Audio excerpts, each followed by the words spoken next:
architecture has indeed maintained over the centuries an aristocratic distance from common building, it is truly pointless to distinguish it from construction. So here I am referring to any building, not just those with particular aesthetic characteristics, languages, or meanings in any way, shape, or form. Living environments, on the other hand, are different. They are dynamic, alive, and produced by a succession of interactions, like a room, a house, a place, a street, a square, a part of the city. The theme is always about building at any scale, building communities, and constructing is just one of the tools I have. Living environments, therefore, are much more than urban planning, architecture, built and unbuilt spaces combined. They involve landscapes, health, safety, spirituality, sociality, and well-being. They are driven by a vision of the system, ignoring even the center-periphery oppositions.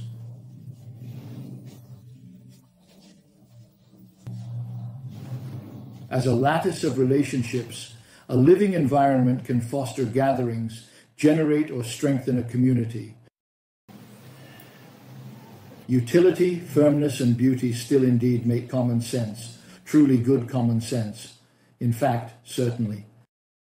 Recommend a building in its autonomy, it will even remove indifference to the contexts. A triad forgotten for centuries, revived during the Renaissance, now completely anachronistic.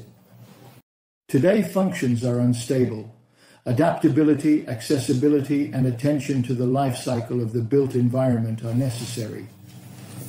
The principle of non-locality in quantum physics, the possibility of being distant yet united, echoes the loss of unity of place in typologies and is reflected in the right to the city. It resonates, to use Zivi's words, with landscape architecture and zero-degree language. Beauty alone is not enough. Harmony and the transmission of meaning are fundamental.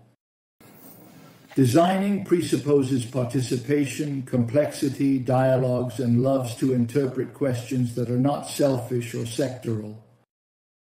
There were far-sighted questions, context, logics, relationships to flexibility, growth, integration, open to the future, not reduced to schemes or functional requirements. Thus complex, extended to the unbuilt, reaching towards the logic of the fragment, not that of the object.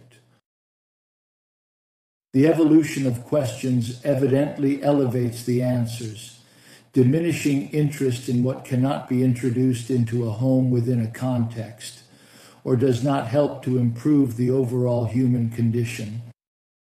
Today, however, benefits often clutter the territories, failing to continue forming landscapes and cities, in the sense of aggregation.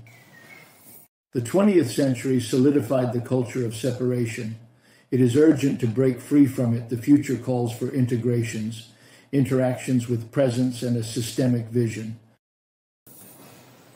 Topological logic and relational optics help to mitigate the focus on individual buildings, suggesting an interest in the relationships with the context in which the intervention, this single operation, will be better integrated, and the surrounding environment, and the broader context. Thus, you have the triad that focuses on the autonomy of the building, and then comes what leads to investigating its relationships with the environment, landscape, and memory. It reflects on the simultaneous relationships on a planetary scale regarding environmental issues, with what identifies the culture of a community, the landscapes, in the European definition, and also with what the material characterizes, identifying any specific place, because there are collective memories, individual memories that reinforce it.